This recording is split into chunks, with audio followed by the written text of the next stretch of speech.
Hello class 4 students, today we will read chapter 8 clothes in your science book. Here is a learning checklist. Need for clothes, fiber and fabrics, care of clothes.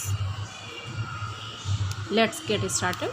Look at the picture given below. Choose the word from the box and write the name of each piece of clothing in the space provided.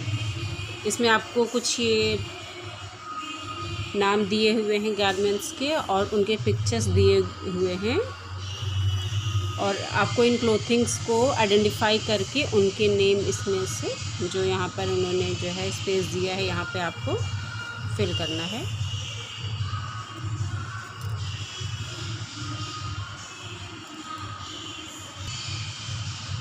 Do you know when these clothes are worn, write a sentence on each. आपको जो यहाँ पे lining दी गई है 4 line है इसमें आपको दी गई, इसमें आपको बताना है कि आप जो है ये क्लोथ्स आप कब पहनते हैं, किस सीज़न में पहनते हैं और उस पर एक आपको सेंटेंस भी लिखना है। Need for clothes.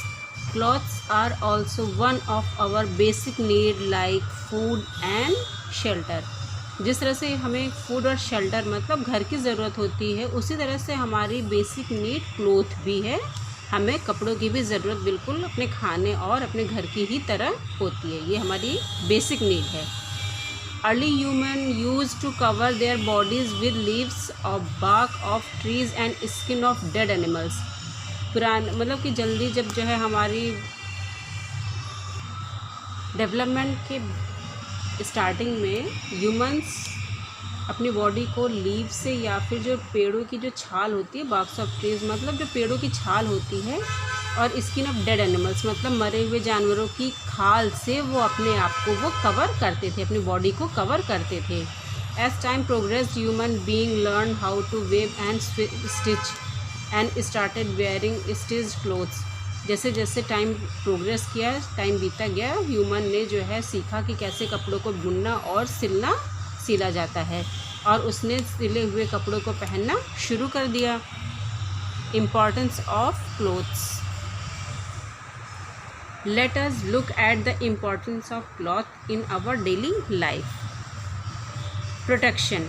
Clothes protect our body and extreme weather condition. जो क्लोथ्स होते हैं वो हमारी बॉडी को प्रोटेक्ट करते हैं, किससे? बहुत एक्सट्रीम वेदर कंडीशंस मतलब कि जब बहुत ही ख़राब मौसम होता है उससे भी हमारे बॉडी को वो क्लोथ्स हमें कवर और प्रोटेक्ट करते हैं। बहुत ज़्यादा सर्दियों में भी हम कैसे अपने आप को प्रोटेक्ट करते हैं, जब बहुत ही वुलन क्लॉथ्स हम पहनते हैं तब हमारी बॉडी को उससे गर्माहट मिलती है और हमारा प्रोटेक्शन हो पाता है। गर्मियों में हम हल्के कपड़े डालते हैं, बहुत लाइट कलर के क्लॉथ्स यूज़ करते हैं, तो सीज़न वाइज जो कपड़े हम पहनते हैं उसी से एक्सट्रीम वेदर कंडीशन में हमें प्रोटेक्शन मिल पाती है। It absorb sweat, prevent chills and act as a buffer between our body and protect us from the external climate. ये हमारे जो शरीर का स्वेट होता है, पसीना जो होता है उसको जो है एब्जॉर्ब कर लेता है, हमें ठंडा रखता है और एक बफ़र के जैसे एक्ट करता है कि जैसे कि कोई चीज़ जो है डायरेक्ट हमारे बॉडी पे असर नहीं कर पाती है, किसी भी चीज़ का असर, चाहे सूरज की किरणें हों या फिर जो है बारिश हो, कोई भी चीज़ जो है डायरेक्ट हमारी बॉडी पर असर नहीं कर पाता है, तो ये एक बफ़र का जो है काम करता है ये हमारी बॉडी को लेके। और हमें जो बाहर के क्लाइमेट होते हैं, मौसम जो होते हैं, उनसे भी प्रोटेक्ट करता है ये। It also provide protection against burn and scratches at might happen due to accident. किसी भी तरह का अगर कोई एक्सीडेंट हो जाता है हमारे साथ में तो यह हमें जो है खरोच लगने से या फिर जो है जलने से भी हमें ये प्रोटेक्शन देता है। We wear rain coat during monsoon, cotton clothes in summer and woollen clothes in winter. हम सीज़न के अकॉर्डिंग जैसे कि मानसून में, बारिश में हम रेन कोट पहनते हैं और कॉटन क्लॉथ्स हम लोग समर सीज़न में पहनते हैं और वुलन क्लॉथ्स हम लोग विंटर सीज़न में पहनते हैं। Safety. Certain type of cloth are used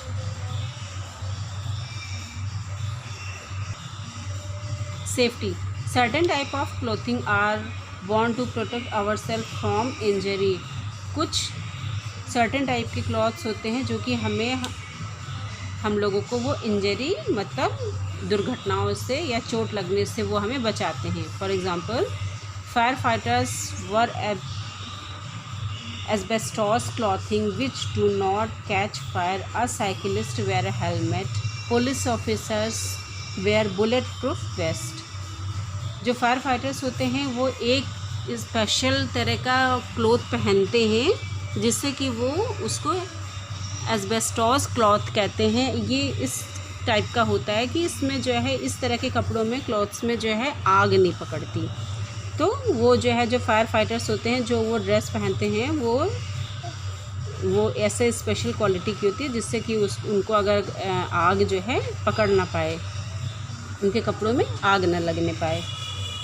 a cyclist wears helmet, जो साइक्लिस्ट होते हैं वो हेलमेट पहनते हैं ताकि गिरने पे उनको किसी भी उनके सर को जो है सेफ्टी मिले और वो चोट ना लगने पाए।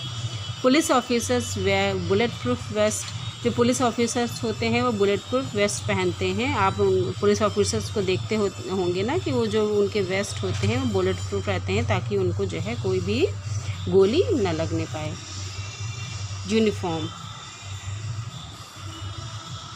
Porters, postman, lawyer, doctor and soldiers were special clothes for work. जो पोर्टर होते हैं, पोस्टमैन होते हैं, लॉयर, डॉक्टर और सोल्जर्स, उनके एक स्पेशल क्लॉथ्स होते हैं वो उनका काम करने के लिए। These clothes tell us that what work they do and are called uniforms. ये यूनिफॉर्म हमें बताते हैं कि वो क्या काम करते हैं, उसकी नॉलेज हमें इनका यूनिफॉर्म देख के हमें मिलती है। Students of school have a specific uniform differentiation them from students of other schools. जो स्टूडेंट्स होते हैं वो एक स्पेसिफिक यूनिफॉर्म पहनते हैं जिससे कि वो दूसरे स्कूल के जो स्टूडेंट्स होते हैं वो उनसे जो है वो अलग दिखते हैं, डिफरेंट दिखते हैं। अगर सारे स्कूलों के यूनिफॉर्म एक जैसे ही कर दिए जाएँ तो हम कंफ्यूज हो जाएंगे ना कि कौन सा स्टूडेंट किस स्कूल का है। आपके भी जो स्कूल के यूनिफॉर्म होंगे वो दूसरे आपके फ्रेंड के यूनिफॉर्म, स्कूल के यूनिफॉर्म से जो है जो दूसरे स्कूल में पढ़ता है उससे अलग ही होंगे। तो तभी आप पता चलता है कि आप इस स्कूल के हो और आपका दूसरा फ्रेंड जो दूसरे स्कूल में पढ़ता है वो उस स्कूल का है। यूनिफॉर्म देख के हम लोग आइडेंटिफाई कर लेते हैं कि कौन सा बच्चा किस स्कूल में पढ़ता है।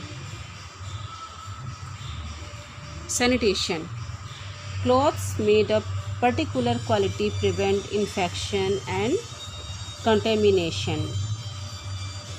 जो क्लॉथ्स होते हैं वो ऐसे पर्टिकुलर क्वालिटी के बने होते हैं ताकि इन्फेक्शन और किसी तरह के मतलब संक्रमित होने से वो बचते हैं।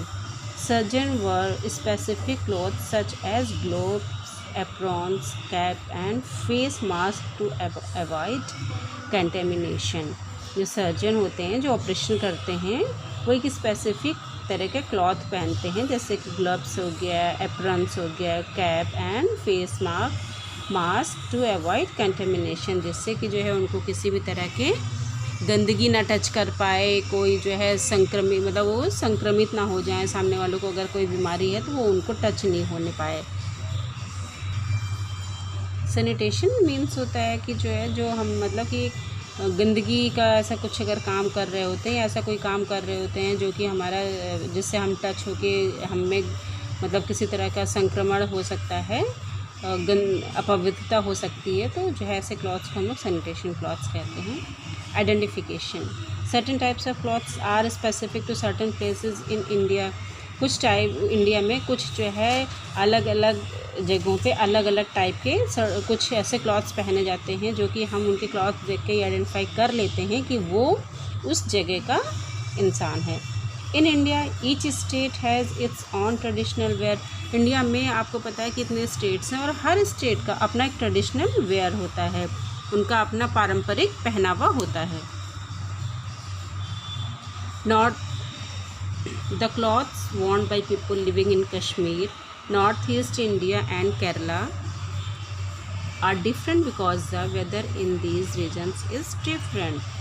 जो लोग कश्मीर में रहते हैं और जो नॉर्थ ईस्ट इंडिया में रहते हैं और जो केरला में रहते हैं उनके जो कपड़े होते हैं वो उनके कपड़े जो है एक दूसरे से अलग होते हैं। क्यों? क्योंकि जो है वो उनके स्टेट का जो वेदर होता है उसके अकॉर्डिंग उनके कपड़े होते हैं। Clothes are represent the culture of that place, और क्लॉथ्स जो है उस जगह के कल्चर को भी रिप्रेजेंट करते हैं कि यहाँ का कल्चर ऐसा है। ये हम क्लॉथ्स देख के भी जो है आइडेंटिफाई कर लेते हैं। Fibres and fabrics.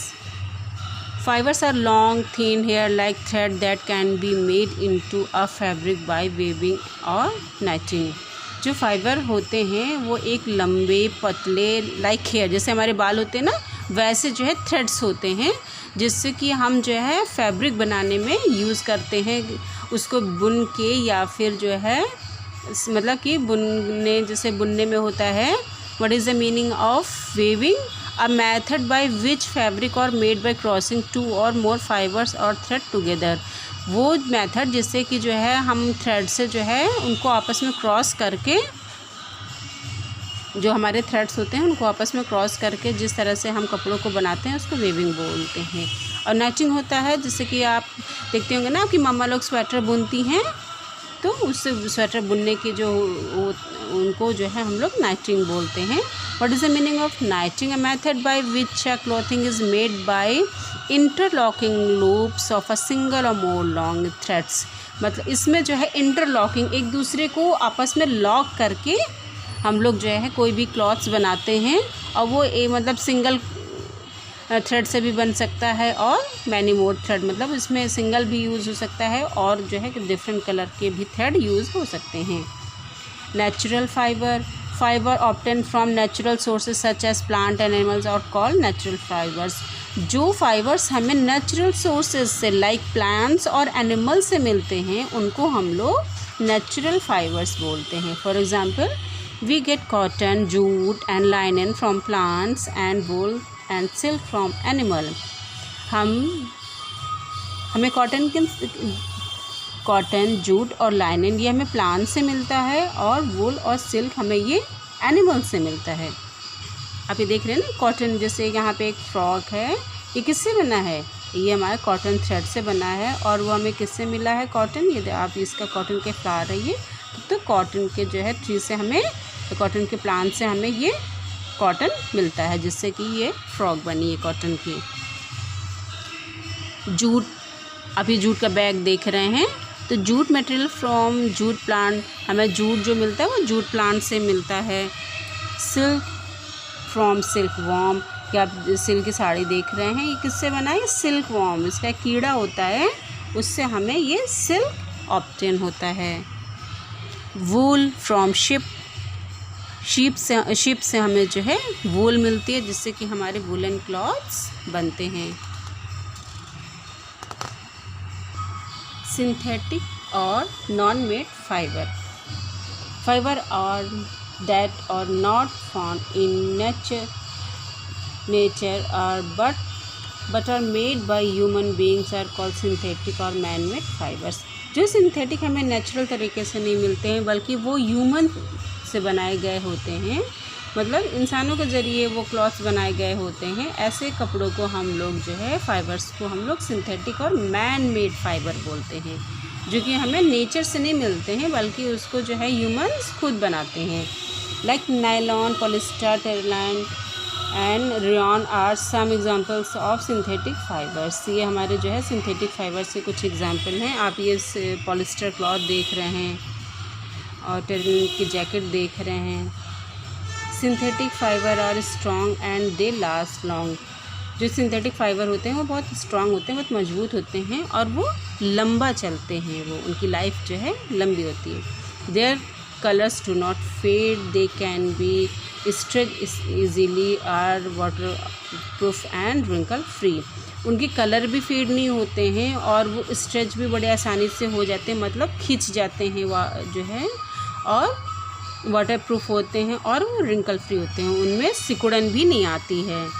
Care of clothes, अब क्लॉथ्स की केयर कैसे करनी चाहिए? It is important to know about the fibre from which our clothes are made so that we can take proper care of them. जब हम ये जान जाते हैं कि जो हम क्लॉथ्स है वो किस तरह की फ़ाइबर से बना हुआ है, वो जो है मैन मेड है कि नेचुरल फ़ाइबर है, तो जब हम ये जान जाते हैं कि हमारा क्लॉथ्स किस तरह के फ़ाइबर से बना होता है, तो हम उसको जो प्रॉपर केयर की ज़रूरत होती है, तो हम वो बहुत उसको ईज़िली दे सकते हैं, बहुत आसानी से दे सकते हैं। Clothes should be washed properly with a soap और detergent to remove dirt, stain and sweat.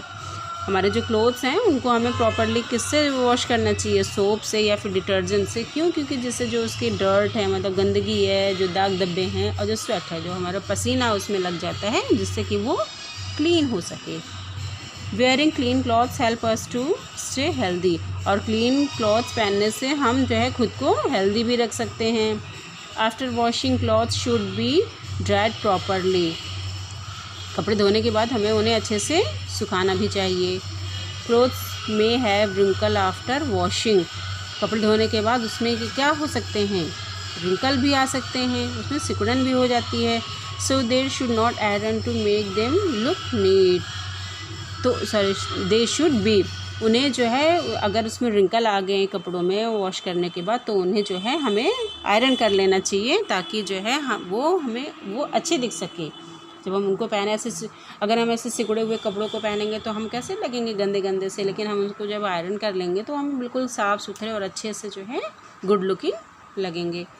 Woollen and silk clothes should be wash gently without scrubbing, जो वुलन और सिल्क क्लॉथ्स होते हैं उनको बहुत जेंटली वॉश करना चाहिए विदाउट स्क्रबिंग, मतलब उनको रगड़ना नहीं चाहिए कस कस के, उनको बहुत सॉफ्टली जो है वॉश करना चाहिए। They should be dried in the mild sunlight to dried cleaning, और उनको जो है बहुत ही हल्की सनलाइट की ज़रूरत होती है, बहुत तेज़ धूप की ज़रूरत नहीं होती है, जिससे कि वो या फिर उनको ड्राई क्लीन करवाना चाहिए। We should not soak woollen और silk clothes in hot water as it may damage the fabric. balls or naphthalene balls and dried neem leaves can be kept between these cloths to keep the insect away। जो moth balls या नेपथलीन balls होती हैं, आपने अपने घर में देखा होगा ना, जब आपकी मम्मा कपड़ों को फोल्ड करके रखते हैं अच्छे से, उसको जो सीजनल क्लॉथ्स होते हैं, तो उसमें वो वाइट कलर की गोलियां डाल देते हैं जिसमें एक स्मेल सी आती है, तो उसको हम लोग नेपथलीन बॉल्स बोलते हैं। उन गोलियों को, इनकी स्मेल से कीड़े नहीं आते हैं फिर पास में। या फिर हम लोग ड्राइड नीम, मतलब नीम की पत्तियों को सुखाकर उसको जो है क्लॉथ्स में रख सकते हैं, जिससे कि जो है इंसेक्ट उनसे दूर रहें। आपने अपने घर में अपनी मम्मा को देखा होगा ना कि जब वो कपड़ों में जो है वाइट कलर की गोलियां रखती हैं, ताकि उनकी महक से इंसेक्ट उनके पास में ना आने पाए और वो प्रोटेक्ट रहें। Clothes should be kept in clean cupboard and should be regularly taken out and dried under the sun। कपड़ों को अच्छे से हमें फोल्ड करके उनको कबर्ड में रखना चाहिए, और उनको रेगुलरली बाहर निकाल के धूप में थोड़ा उनको जो है सुखाना चाहिए टाइम टू टाइम। जैसे सीजनल क्लॉथ्स जो होते हैं, जैसे सर्दियों के कपड़े हम लोग को जब रखने होते हैं, तब भी हमें अच्छे से धूप लगाना चाहिए, और एक बार जो है कुछ टाइम बाद उनको फिर से जो है निकाल कर कुछ टाइम के लिए धूप में ज़रूर दिखा लेना चाहिए। ऐसा करने से वो जो है उनकी लाइफ भी बढ़ जाती है और वो अच्छे से प्रोटेक्ट भी होते हैं। आप ये अपने बुक में देख रहे होंगे, ये आयरनिंग कर रहे हैं कपड़ों को, स्टोर क्लॉथ्स प्रॉपरली, और इस तरह से वो कपड़ों को स्टोर कर रहे हैं प्रॉपर तरीके से। और ये नेपथलीन बॉल्स का बिटवीन क्लॉथ्स, और ये क्लॉथ्स के बीच में ये वाइट देख रहे हैं, जो ये बॉल टाइप की ऐसे गोलियां हैं, तो ये ऐसे जो है यही नेपथलीन बॉल्स होती हैं। आपने अपने घर में अपनी मम्मा लोगों के पास देखा होगा कपड़ों के बीच में रखते हुए। सो स्टूडेंट्स, आपका chapter 8 clothes in science book complete हो गया है। आपको अगर इसमें कुछ समझ में नहीं आता है तो आप प्लीज़ मुझे बताइएगा ज़रूर, और ऐसे ही और अच्छे से वीडियोस देखने के लिए अगर आपको मेरा चैनल पसंद आता है तो प्लीज़ लाइक शेयर भी करिएगा अपने दोस्तों को, ताकि वो भी जो है इनको समझ सके, पढ़ सके। वो इनके लिए, अगर आपके लिए हेल्पफुल है तो उनके लिए भी हेल्पफुल होगा। तो please like share and subscribe my channel. Thank you.